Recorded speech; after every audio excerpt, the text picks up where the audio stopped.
Hello बच्चों, कैसे हैं आप लोग? ठीक है। तो आज हम लोग नेक्स्ट टॉपिक कवर करेंगे। एक कलम ने पढ़ा था, जो क्या पढ़ा था, एक समान विद्युत क्षेत्र में किसी द्विध्रुव पर जो स्थितिज ऊर्जा होती है उस हमने स्थितिज ऊर्जा को निकाला था। और उसके बाद आज हम उसके आगे का कवर करेंगे। ठीक उसके आगे है एक बहुत महत्वपूर्ण टॉपिक आने वाला है, गाउस का प्रमेय। गाउस का प्रमेय, और इसको हम लोग सीखेंगे। और ये आपके एग्ज़ाम में हमेशा अक्सर पूछा जाता है और बहुत महत्वपूर्ण प्रश्न है। 5 नंबर में आपके एग्ज़ाम में ये आता है। ठीक है। तो गाउस का प्रमेय जानने से पहले हम लोग इन टॉपिक को सीखेंगे, तभी आगे हमको गाउस का प्रमेय समझ में आएगा। उसमें से संबंधित निम्न टॉपिक हैं। देखिए, चैप्टर का नाम तो अध्याय एक ही है, सदिश क्षेत्र, घन कोण और विद्युत फ्लक्स। इन तीनों चीज़ों को हम लोग सीखेंगे। इसके बाद ही हम गाउस का प्रमेय में आगे बढ़ेंगे। ठीक है ना। तो चलिए देखते हैं। फर्स्ट टॉपिक जो है आपका सदिश क्षेत्र होता क्या है। तो बच्चों, आप याद रखेंगे कि प्रत्येक क्षेत्र, जो भी क्षेत्र हम जानते हैं एरिया, वो एक सदिश क्षेत्र होता है। मतलब कि सदिश का मतलब यह है कि उसमें परिमाण के साथ साथ उसकी दिशा भी निर्धारित होती है, जिसे हम लोग बोलते हैं सदिश क्षेत्र। समझिए उसको। और यह सदिश क्षेत्र 2 प्रकार से हो सकता है, या तो एक समतली हो सकता है या तो वक्री हो सकता है। जैसे फर्स्ट टॉपिक हम लोग देखते हैं सदिश क्षेत्र। जैसे मान लीजिए कोई ये एरिया है, कोई ये एरिया है। अब इस एरिया का परिमाण क्या होगा? जो इसकी लंबाई चौड़ाई होगी, जो इसका संख्यात्मक वैल्यू आएगी, वो इसकी परिमाण हो जाएगी। लेकिन इसकी दिशा अगर बोले तो प्रत्येक क्षेत्र या प्रत्येक एरिया की दिशा जो होती है उस सदिश के लंबवत बाहर की ओर होती है। ये याद रखेंगे। जैसे आपको मैं बोलूं कि डस्टर है, डस्टर का ये एक सतह है, यह एक क्षेत्र है, यह एक पृष्ठ है। इस पृष्ठ का क्षेत्रफल किधर है, दिशा किधर है, दिशा किधर है? तो इसके लंबवत बाहर की ओर, इसके लंबवत बाहर की ओर। इसकी दिशा किधर होगी? इसके लंबवत ऐसे बाहर की ओर। हमारे हथेली का दिशा किधर है? अभी हमारे हथेली का दिशा, हमारे हथेली की लंबवत बाहर की ओर। मतलब किसी भी सदिश, किसी भी क्षेत्र पर यदि हम लोग लंब डाल दें, वही उसकी दिशा होगी और परिमाण उसका, जो हम कैलकुलेशन करेंगे उसका परिमाण हो जाएगा। समझ में आ गया? तो देखते हैं इसको, सदिश क्षेत्र को। तो मान लेते हैं इसका जो दिशा है वो इसके लंबवत इस प्रकार से है। इसकी दिशा मान लेते हैं एन कैप है। एन कैप मतलब होता है एकांक सदिश। एन का मतलब होता है एकांक सदिश। और अगर इसको हम लोग सिंपल फॉर्म में लिखें तो ये जो सदिश होगा, ये एक एरिया है। इस एरिया को हम मान ले रहे हैं छोटा सा एरिया है। कितना है ये? अगर एरिया पूरा इसका एस है तो सदिश क्षेत्र क्या हो जाएगा? एस। और एस इक्वल टू क्या हो जाएगा? S into N cap. या एक और समझ सकते हैं, आपको हमने बताया था, पढ़ाया था, 11वीं में पढ़े होंगे, कहीं भी पढ़े होंगे तो उसमें एक जो सदिश का चैप्टर है उसमें एकांक सदिश के बारे में आप जानते होंगे। एकांक सदिश आप सुने होंगे। ये क्या होता है एकांक सदिश? ये किसी भी पृष्ठ के या किसी भी रेखा के एक ही दिशा में अनुदिश करता है, उसे एकांक सदिश बोलते हैं। एकांक सदिश को हम लोग दर्शाते हैं, जैसे ए एक सदिश है तो एकांक सदिश हो जाएगा ए कैप इक्वल टू सदिश ए अपान उसका परिमाण, या इसी को बोलते हैं ए। परिमाण को हम लोग सदिश को हटा देते हैं क्योंकि केवल परिमाण है। तो अगर हम लोग निकालें यहाँ पे सदिश के फॉर्म में, सदिश इक्वल टू क्या हो जाएगा? परिमाण इंटू इसी का एकांक सदिश। यही ना होगा? बात समझ में आ रहा है? तो अगर यहाँ पे हम लोग देखें, इसको मान लेते हैं कि छोटा सा एरिया है। कितना एरिया है? छोटा सा एरिया है, ds। तो ये हो जाएगा कितना? ds। ये हो जाएगा ds। ये फार्मूला कैसे समझ में आया? ये जो n है, ये n a है, n कैप। इस सदिश के, ds सदिश के अनुदिश एकांक सदिश है। तो जब एकांक सदिश n कैप है और सदिश ds है, तो इस फार्मूले में देखिए एकांक सदिश, तो यहाँ से अगर निकालें इस फार्मूले का इस्तेमाल करके, तो a की जगह पे n है, तो n कैप इक्वल टू हो जाएगा कितना? सदिश a अपान परिमाण सदिश का। तो सदिश कितना है? ds यहाँ पे, और परिमाण उसका कितना है? ds। तो ds इक्वल टू कितना हो जाएगा बच्चों? देखिए, सदिश ds equal to ds into N cap. तो इसका भी इस्तेमाल कर सकते हैं अपन। ये चीज़ आप यहाँ पे मैंने लिखा है। ये हो गया आपका सदिश क्षेत्र। केवल सदिश क्षेत्र आप इस समझिए केवल एक परिभाषा आप लिख सकते हैं कि प्रत्येक क्षेत्र सदिश क्षेत्र होता है और उसकी दिशा उस पृष्ठ के लंबवत बाहर की ओर होती है। ठीक है, ये समतली सतह है, इसको हम लोग समतली क्षेत्र बोल सकते हैं।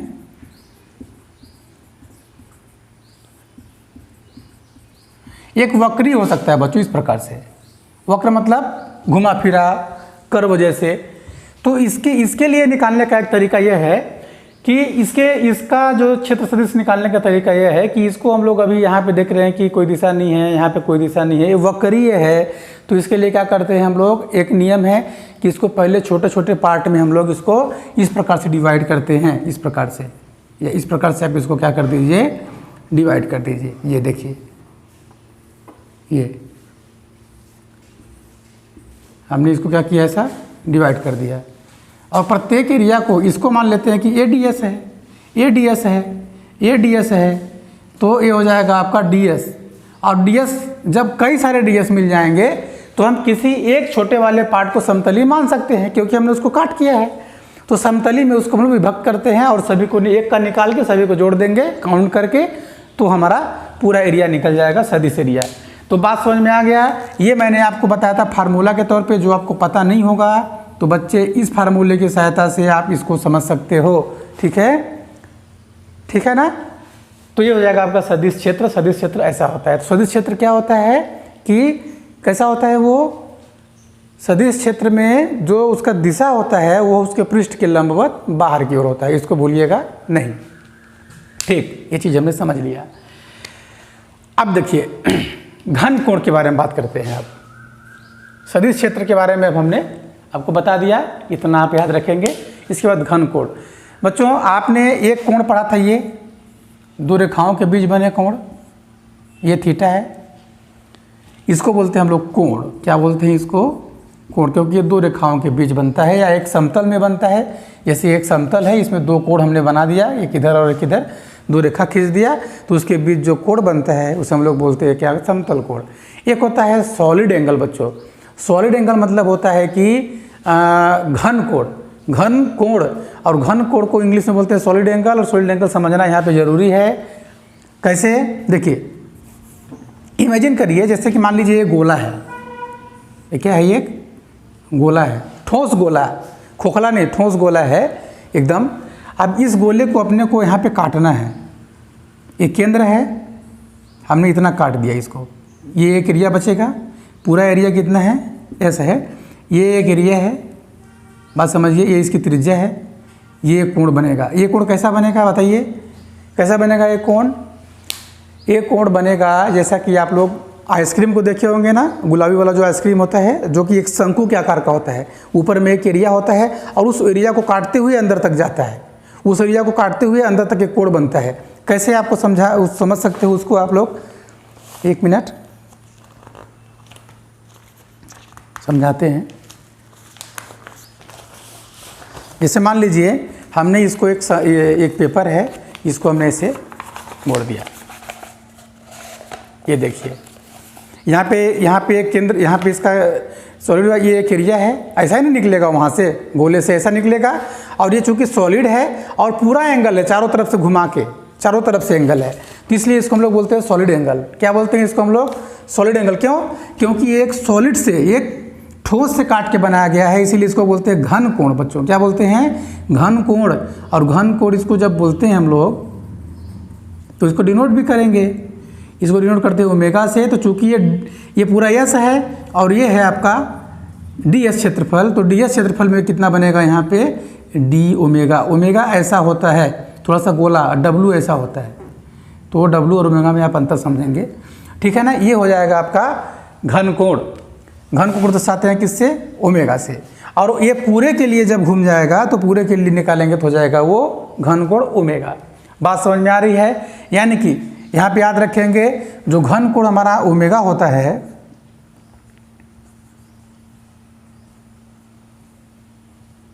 ये होता है कितना, जैसे एक कोण बराबर क्या होता है, यहाँ पे देख लीजिए तो चाप बटे त्रिज्या, यही ना है चाप, इसका ये चाप है, मान लो AP, AB। तो घन कोण क्या होता है बच्चों, ये जो क्षेत्रफल है पूरा कितना है, ds। कितना है ये ds। और अगर यहाँ पे कोई क्षेत्र हो और यहाँ पे कोई क्षेत्र हो, इसमें अगर कोण बना हो तो यहाँ पे एक मान निकलता है ds cos थीटा अपान त्रिज्या का स्क्वायर, त्रिज्या का स्क्वायर। यहाँ पे भी त्रिज्या, यहाँ पे चाप है चूँकि एक रेखा है, यहाँ पे क्षेत्रफल है तो ds cos थीटा अपन r स्क्वायर, इसको याद रखेंगे और इसी का मान होता है 4 पाई। इसका हम इस्तेमाल करेंगे आगे। इतना याद रखिए, क्या ओमेगा एक घनकोण है जिसका मान ds cos थीटा बटे r स्क्वायर होता है और इसका मान कितना होता है 4 पाई। यहाँ पे प्रूफ नहीं दिया है, आप इतना याद रखेंगे, इसका इस्तेमाल आगे होगा। प्रूफ आपके सिलेबस में नहीं है, 11वीं में था ये, आप 11वीं में पढ़े होंगे इसको। चलिए ठीक है, ये चीज़ आपने समझ गया। क्या समझ गए? घन कोण क्या होता है समझ में आ गया। एक क्षेत्रफल से बनता है, एक क्षेत्र से बनता है, कोण चाप से बनता है। ठीक है, सदिश क्षेत्र समझ में आ गया। आगे अब हम लोग बढ़ेंगे विद्युत फ्लक्स। क्या पढ़ेंगे बच्चों? विद्युत फ्लक्स। तो इसको मैं मिटा दूं।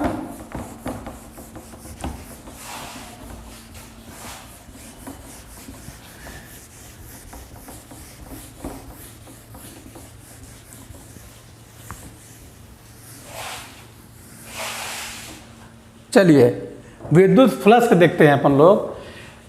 फ्लक्स देखिए, करंट का नाम सुना है? करंट, करंट मतलब होता है धारा जो बहती है। जैसे इस फ्लक्स का निर्माण जो हुआ है वो एक्चुअल में जो हम लोग विद्युत, जो हम लोग द्रव के प्रवाह पढ़ते थे ना 11th में, द्रव का प्रवाह, वहाँ से फ्लक्स का उत्पन्न हुआ।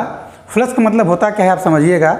जैसे कोई रिंग है, कोई रिंग है इतना मोटा, अगर इसमें से पानी को हम बहाएं, इसमें से पानी को बहाएं तो पानी, अगर ये रिंग लंबवत रखा है, ये रिंग पानी के प्रवाह के लंबवत रखा है तो क्या होगा? इसमें धारा मैक्सिमम बहेगी, पानी की धारा इसमें मैक्सिमम बहेगी कि नहीं बहेगी? अगर इस रिंग को हम तिरछा करते जाएं और प्रवाह ऐसे ही है, प्रवाह धारा का ऐसे ही है पानी की धारा का, और रिंग को अगर ऐसे है लंबवत है तो इसमें पानी मैक्सिमम जाएगा, और जैसे जैसे हम इसको झुकाते चले जाएंगे ऐसे तो पानी की मात्रा यानी कि उसमें फ्लक्स की मात्रा कम होती चली जाएगी। समझ में आ रहा है? तो फ्लक्स कहते किसको हैं? जब इस रिंग से मैक्सिमम द्रव पास हो। मैक्सिमम द्रव इसमें पास कब होगा? जब ये इसका इस पृष्ठ का सतह और इस धारा के लंबवत रखा हो, तभी इसमें अधिकतम धारा प्रवाह होगी। अगर इसको हम ऐसे कम करते चले जाएंगे या इसको झुकाते चले जाएंगे तो उसमें प्रवाह धीरे धीरे कम होती चली जाएगी, और जैसे ये समानांतर हो जाएगा इसमें विद्युत, इसमें द्रव का प्रवाह होगा ही नहीं। ये बात समझ में आ गई आपको? ठीक उसी प्रकार से वही से इसको लिया गया है फ्लक्स, और फ्लक्स उस कंडीशन को कहते हैं जब इसमें अधिकतम धारा बहे। जब इसमें अधिकतम धारा बहे उस कंडीशन को फ्लक्स कहते हैं। एक मिनट,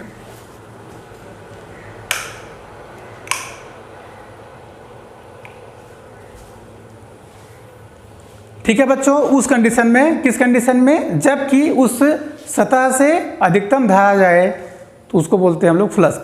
ठीक इसी प्रकार यहाँ पे विद्युत क्षेत्र में हम फ्लक्स को डिनोट किए हैं कि किसी भी पृष्ठ से, किसी भी पृष्ठ से, अगर किसी भी पृष्ठ को विद्युत क्षेत्र में रखा गया है तो उस पृष्ठ से अभिलंबवत, उस पृष्ठ से अभिलंबवत गुजरने वाली कुल विद्युत बल रेखाएं कि जितनी होंगी वही उसका विद्युत फ्लक्स कहलाएगा। याद रखिए, जैसे ये पृष्ठ है, सतह है, और ये सतह है और ये फ्लक्स है, इलेक्ट्रिक लाइनें हैं, ऐसे आ रही हैं।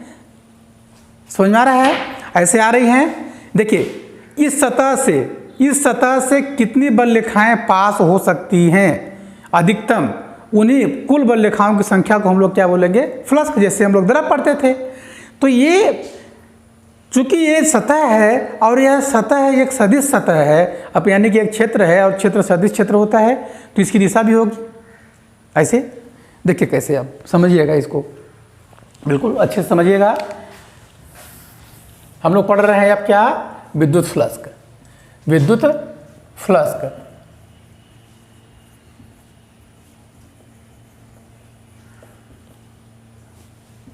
देखिए,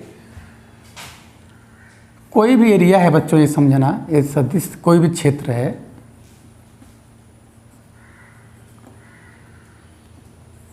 ds सदिश क्षेत्र है, और विद्युत क्षेत्र की दिशा ऐसी है, किधर है? ऐसा, ये विद्युत क्षेत्र की दिशा है। ये देखिए, ये विद्युत बल रेखाएं हैं। कितनी बल रेखाएं इससे पास हो सकती हैं अधिकतम? ये देखिए, जितनी इससे पास हो सकती है बल रेखाएं, उन पूरी बल रेखाओं की संख्या को ये हम नाम दे दिए फ्लक्स, यानी कि विद्युत फ्लक्स, क्योंकि विद्युत बल रेखाएं इससे पास हो रही हैं, उसे विद्युत फ्लक्स बोलेंगे। अब इसका जो सदिश क्षेत्र है बच्चों, वो अभी किधर है? इधर है। सदिश क्षेत्र किधर है इसका? ये है आपका ds सदिश। कैसे? अगर अक्षर छोटे होंगे तो आप बताया करिए हमको।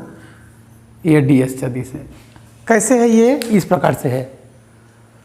जैसे ये पेपर है ना, इसको ऐसे रखा गया है, ये देखिए खड़ा। जब खड़ा रखेंगे हम लोग इसको,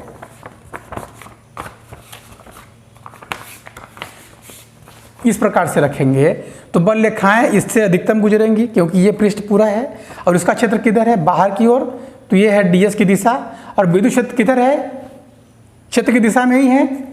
इसकी दिशा किधर होगी? पृष्ठ ऐसे रखा जाएगा तो इसकी दिशा इधर होगी।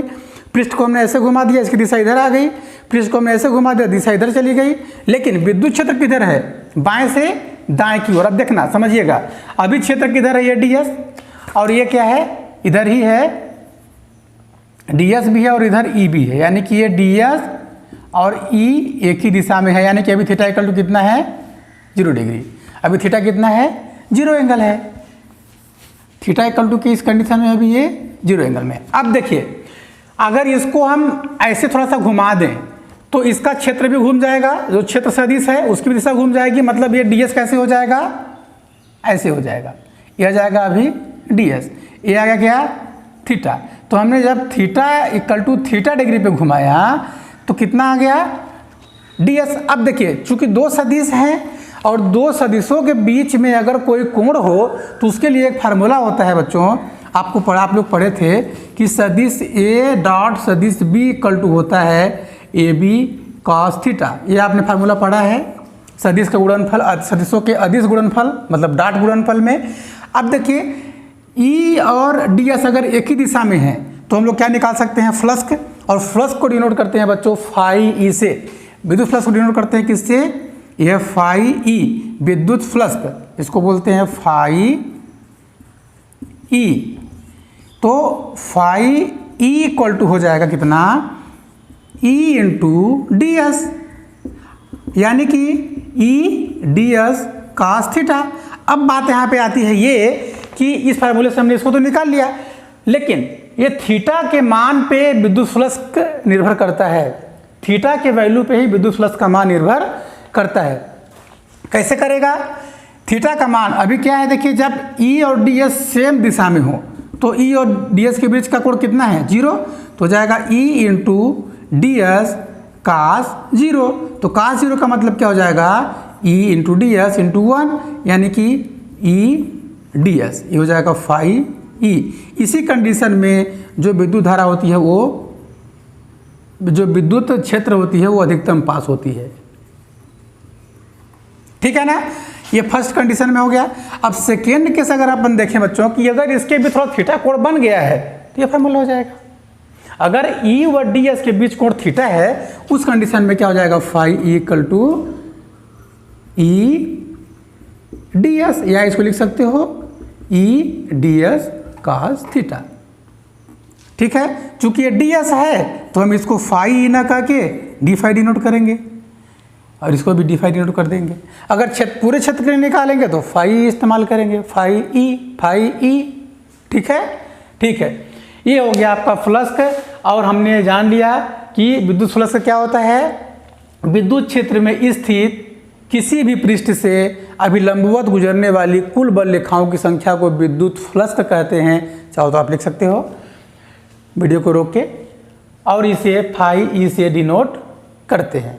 बात समझ में आ गया? और इसका मान थीटा पर, यानी कि विद्युत क्षेत्र और क्षेत्र सदिश के बीच बने कोण पर निर्भर करता है। अगर हम कोण को घुमाते चले जाएंगे, यानी कि इस पृष्ठ को हम घुमाते गए तो उसका मान धीरे धीरे कम होता चला जाएगा। और अधिकतम कब होगा? जब ये पृष्ठ इस क्षेत्र के लंबवत हो, या ऐसा बोलूं कि जो सदिश क्षेत्र है वो विद्युत क्षेत्र के समानांतर हो या एक ही दिशा में हो, ये आप याद रखेंगे। ये आपको मैंने बता दिया क्या, विद्युत फ्लक्स। बात समझ में आ गई ये चीज़। अब इसके बाद आता है गॉस का प्रमेय, जो कि बहुत ही महत्वपूर्ण टॉपिक है बच्चों। और यहाँ पे गॉस के प्रमेय को जो कार्ल फ्रेडरिच गाउस थे उन्होंने इसको दिया। उन्होंने फ्लक्स के बारे में जब अध्ययन उन्होंने देखा, इसके बाद उन्होंने एक बंद पृष्ठ लिया। क्या लिया उन्होंने? कार्ल फ्रेडरिक ने, जो गाउस हैं, कार्ल फ्रेडरिक गाउस, इसलिए उन्होंने गॉस का प्रमेय, हम लोग गॉस पढ़ते हैं, गॉस आप याद रखिए, फ्रेडरिक हम लोग भूल जाते हैं, है ना, कोई दिक्कत नहीं है। गॉस का प्रमेय इसलिए इसको बोलते हैं, गाउस या गॉस का प्रमेय। तो उन्होंने ये बोला, उन्होंने एक नियम दिया या एक अपना प्रमेय दिया, उसको सिद्धांत को प्रूफ किया। और उन्होंने बोला कि यदि कोई बंद पृष्ठ हो, उसको बंद पृष्ठ को यदि हम लोग विद्युत क्षेत्र में रखते हैं, किसी भी एक विद्युत क्षेत्र में या एक समान विद्युत क्षेत्र में उस पृष्ठ को रखते हैं, तो उस पृष्ठ के अंदर जितना आवेश उपस्थित है, वो आवेश उस पृष्ठ से गुजरने वाली विद्युत फ्लक्स का 1/ε0 गुना होता है। बात समझ में आ रहा है? बात समझ में आया? नहीं आया? फिर समझिए एक बार, डायग्राम बना के आपको समझाता हूँ मैं। इस फार्मूले को याद रखेंगे, इन सब फार्मूलों को मैं आगे इस्तेमाल करूँगा, ठीक है ना।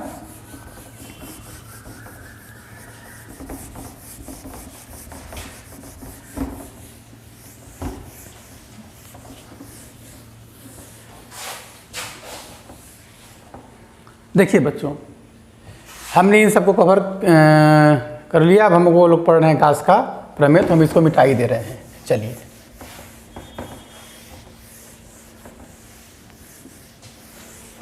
अब हम लोग को पढ़ेंगे क्या, ठीक है बच्चों, ये सब क्लियर हो गया। अब हम लोग पढ़ेंगे गॉस का प्रमेय।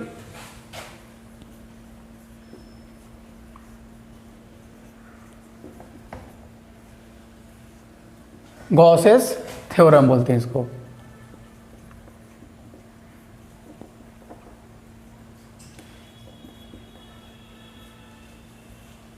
इन्होंने क्या किया, देखिए, इन्होंने एक सिद्धांत प्रतिपादित किया एक्सपेरिमेंट करने के बाद। कोई भी बंद पृष्ठ हो, तो बंद पृष्ठ आप कैसे भी बना सकते हैं। मान लीजिए एक बंद पृष्ठ है, कोई बंद पृष्ठ है, ये पूरी तरीके से बंद है। इसके अंदर अगर कोई बिंदु है वो, और यहाँ पे हम मान लेते हैं कि इसके अंदर कुल आवेश कितना है, क्यों है, कुल आवेश कितना है इसके अंदर, क्यों है, कुल आवेश कितना है, क्यों है, ठीक है। और इससे गुजरने वाला जो कुल विद्युत फ्लक्स है, जो कुल विद्युत फ्लक्स है वो कितना है, φE है। कुल पृष्ठ इसका S है। हमने पृष्ठ ले लिया, पृष्ठ से गुजरने वाला फ्लक्स को हमने डिनोट कर दिया φE से। तो उन्होंने बताया कि ये जो फ्लक्स का मान है, विद्युत फ्लक्स का जो मान है, वो क्या होता है कि इस पृष्ठ के अंदर उपस्थित कुल आवेश का 1/ε0 गुना होता है। क्या उन्होंने बताया, ये जो फ्लक्स आता है ये कुल आवेश का 1/ε0 गुना होता है। यही गॉस का प्रमेय है। या इसको आप लिख सकते हो Q/ε0, φE = Q/ε0, यानी कि हमको प्रूफ करना है φE = Q/, ये उन्होंने बताया। किसने? गॉस ने। गॉस ने उसको उन्होंने बताया कितना होता है, और इसी पे हमको क्या करना है, प्रूफ करना है। तो कर लेते हैं प्रूफ। देखिए, इसके लिए आपको मैं जो फार्मूला लिख रहा हूँ उसको आप याद रखेंगे। अभी हमने अभी क्या क्या पढ़ा था, यहाँ पे एक पढ़ा था क्या, घन कोण। क्या होता है घन कोण? ओमेगा = कितना होता है भाई, ds cos θ/r²। ये होगा d ओमेगा। लेकिन ओमेगा जब निकालेंगे हम लोग, तो ओमेगा के लिए क्या हो जाएगा इसका, ये समाकलन, मतलब संपूर्ण पृष्ठ के लिए ओमेगा, छोटे पृष्ठ के लिए d ओमेगा। तो जो हमने उधर बताया था वो d ओमेगा बराबर है, किसके बराबर, d, ds लगा है ना, जहाँ ds लगा होगा और d के लिए होगा। संपूर्ण के लिए निकालेंगे तो समाकलन कर देंगे। तो पृष्ठीय यस मतलब होता है पृष्ठीय समाकलन, और इसी का मान होता है कितना, 4π। इसको आप याद रखेंगे, ठीक है। दूसरा हम क्या बताया था अभी, विद्युत flux D phi equal to कितना होता है, D phi equal to E into D S cos theta. ये दो फार्मूले याद आपको होने चाहिए। आप देखिए, मान लेते हैं इसको प्रूफ कर रहे हैं आप क्या लिखेंगे, आप लिख सकते हैं गॉस का प्रमेय, मैं बोल रहा हूँ आप लिख सकते हैं मेरा वीडियो रोक के।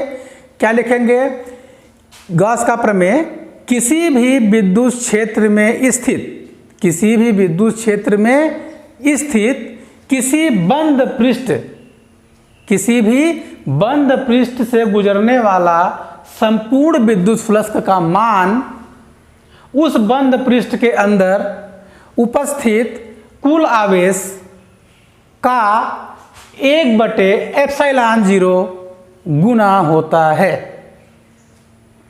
इसके बाद लिखेंगे, यदि बंद पृष्ठ के अंदर कुल आवेश Q हो एवं इससे गुजरने वाला कुल विद्युत फ्लक्स फाई हो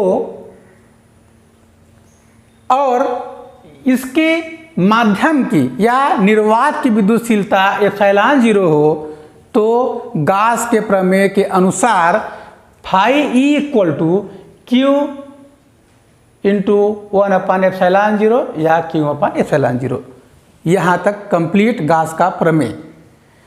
इसको मैं लिख नहीं रहा हूँ, लिखने में टाइम लगता है, आप वीडियो को रोक के आराम से लिख सकते हैं। ठीक है बच्चों, आगे अब हम इसकी उपपत्ति करते हैं, निगमन करते हैं। क्या निगमन करते हैं, गॉस के प्रमेय का निगमन करते हैं।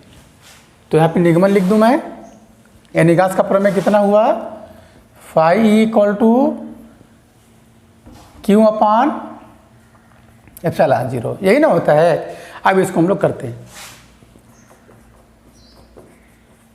निगमन। ठीक है भाई, निगमन करेंगे अपन लोग। और हमको ये पता है कि फ्लक्स निकालने के लिए क्या चाहिए, यहाँ पे देखिए ई चाहिए कि नहीं चाहिए, ई क्या है, विद्युत क्षेत्र है। तो हमको विद्युत क्षेत्र की गणना करनी पड़ेगी, किस पर, ds क्षेत्रफल पर। तो ds ये पूरा तो यस है, हम यहाँ पे एक एरिया मान ले रहे हैं बच्चों, ये वाला एरिया जो है, ये एरिया है कितना, ds। और इस एरिया के साथ ये जो कोण बनेगा, चूँकि ये बंद पृष्ठ है, तो जो कोण बनेगा वो होगा डी ओमेगा। क्या होगा ये, डी ओमेगा कि नहीं होगा। और त्रिज्या यहाँ से दूरी इसकी, यहाँ से ले लेते हैं अपन लोग, इसके मध्य बिंदु से इस पृष्ठ पर जो ds क्षेत्रफल है, ये जो ds क्षेत्रफल है, मान लेते हैं इसका क्षेत्र किधर है, ये है क्या आपका ds। इस पृष्ठ का क्षेत्र किधर है, इधर की ओर। और विद्युत क्षेत्र किधर है बच्चों, ये है विद्युत क्षेत्र की दिशा E। अगर E और ds, सदिश क्षेत्र ds और विद्युत क्षेत्र E के बीच का कोण कितना है, थीटा है, तो हम इस ds क्षेत्रफल से गुजरने वाला फ्लक्स इस फार्मूले से निकाल सकते हैं। जब इस ds क्षेत्रफल से फ्लक्स निकाल सकते हैं, तो ds से जब निकल गया है तो इसका हम लोग समाकलन कर देंगे, पृष्ठीय समाकलन, तो पूरे के लिए आराम से फ्लक्स निकल जाएगा। इतना ही हमको करना है। तो इस कंडीशन में देखिए, हम देख रहे हैं कि बिंदु O पर एक आवेश Q है, इससे r दूरी पे एक बिंदु हमने क्या लिया, यहाँ पे मान लेते हैं कंसिडर P। तो O और P के बीच की दूरी r है और ये धन आवेश है, तो विद्युत क्षेत्र बाहर की ओर होगा। और E और ds के बीच का कोण देख रहे हैं कि थीटा है, तो जो E का मान होगा बच्चों, ये E इक्वल टू कितना होगा, बताइए। क्या हम ऐसा लिख सकते हैं यहाँ पे, 1/4πε0 Q/r², बताइए, Q/r² लिख सकते हैं, नहीं लिख सकते। इसके लिए P का मान, सॉरी E का मान। अब देखो, जब E का मान निकल जाएगा तो हम सब निकाल लेंगे। लिखते कैसे हैं देखिए, चलिए लिखता हूं। माना यस, कोई रटने की जरूरत नहीं है, इसको बंद पृष्ठ है जिसके अंदर बिंदु O पर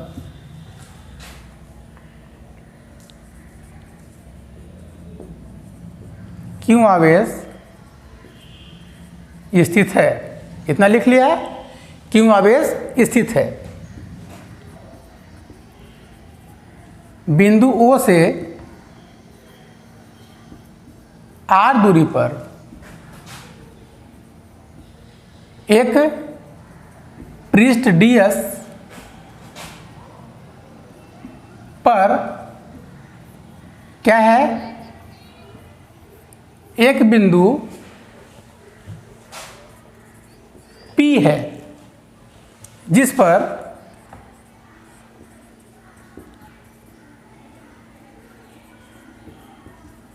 विद्युत क्षेत्र की तीव्रता E इक्वल टू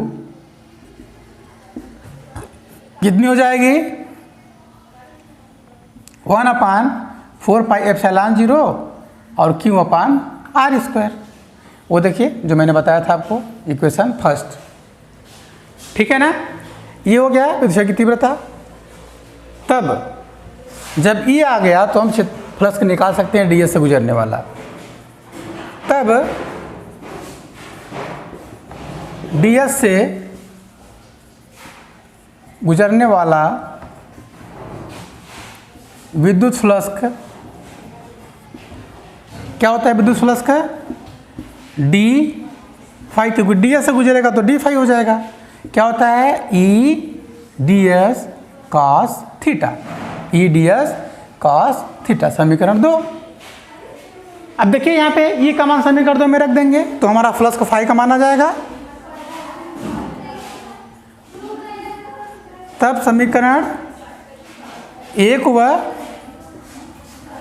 2 से, समीकरण 1 व 2 से d∅e इक्वल टू हो जाएगा बच्चों, E का मान देखिए 1/4πε0 Q/r² into ds cos theta. ये समीकरण आपका 3 हो गया।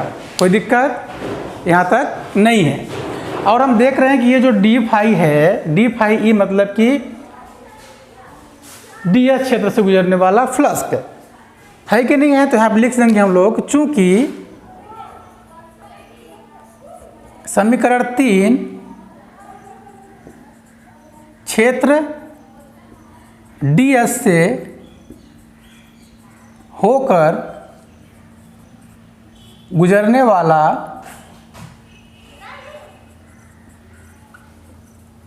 फ्लक्स है, अतः संपूर्ण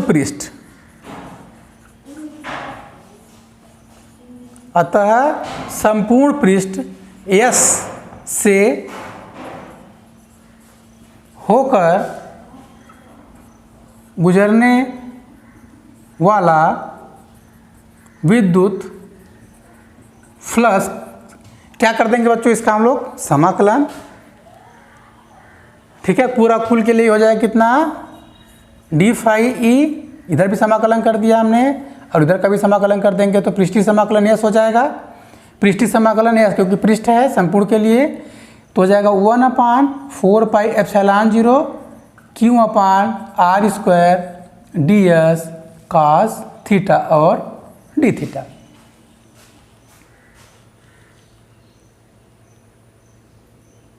ठीक है, ds cos थीटा और d थीटा, यह आपका समाकलन हो जाएगा। चूंकि समाकलन के साथ d थीटा लग जाता है, हमने यहाँ पे नहीं लगाया है, तो ये समाकलन जैसे ही लगेगा वैसे ही यहाँ पे d थीटा भी इंक्लूड हो जाता है। समाकलन के साथ ही d थीटा लगता ही है, हमेशा याद रखिए। जिसके सापेक्ष समाकलन होगा ना वो वहाँ पे लगेगा। अब देखिए यहाँ पे Q/4πε0 कॉमन है, Q की वैल्यू फिक्स है 1 इलेक्ट्रॉन के बराबर, इसका मान भी कॉमन है क्योंकि इसका मान कितना होता है, 1/4πε0 का मान कितना होता है, 9 × 10 दिखाते हैं 9, तो ये कॉमन आ जाएगा। Q/4πε0 बचा क्या अंदर, S ds cos theta d θ/r²। इसका समाकलन करेंगे तो हो जाएगा phi e, d∅ जुड़ के phi में कन्वर्ट हो जाएगा। यहाँ तक हमने इसको समझ लिया, यहाँ तक कोई दिक्कत आपको नहीं होगी। इधर का मिटा दूँ, चलिए इधर का हम मिटा देते हैं।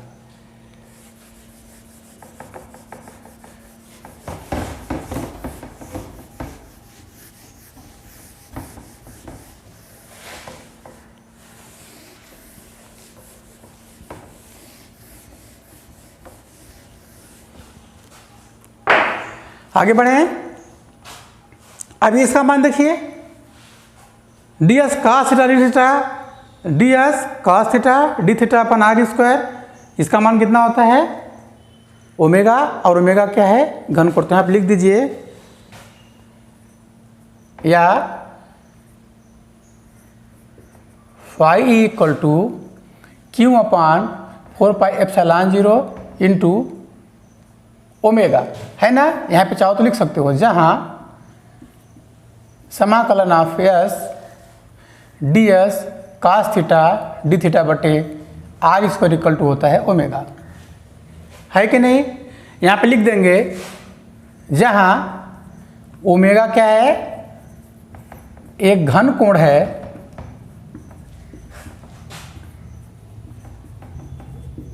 जिसका मान कितना होता है बच्चों 4π होता है, जिसका मान कितना होता है 4π। ये देखो ओमेगा का मान इतना और इसका मान कितना होता है 4π।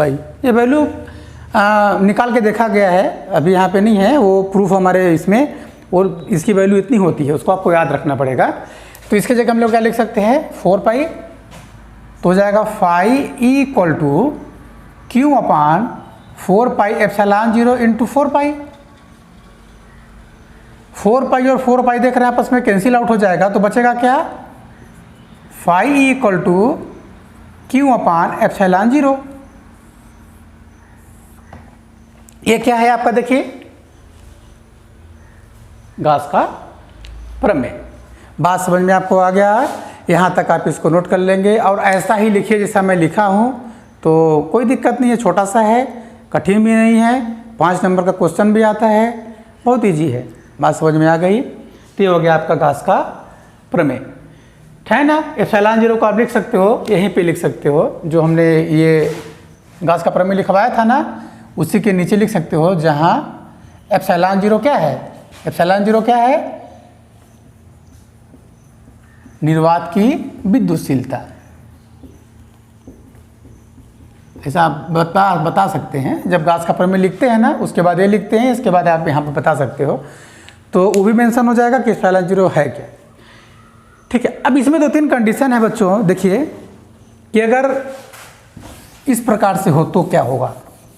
जैसे मान लीजिए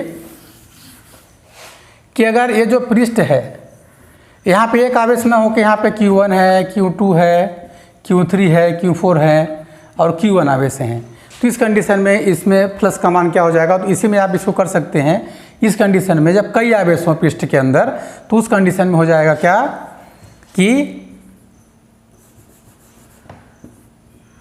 फाई इक्वल टू हो जाएगा Q की जगह पे कितना हो जाएगा Q1 plus Q2 plus Q3 plus dash Qn अपन ε0, या सिग्मा लगा सकते हो, सिग्मा Q अपन ε0, ये हो जाएगा फाई। मतलब सभी आवेश आपस में क्या हो जाएंगे, जुड़ जाएंगे।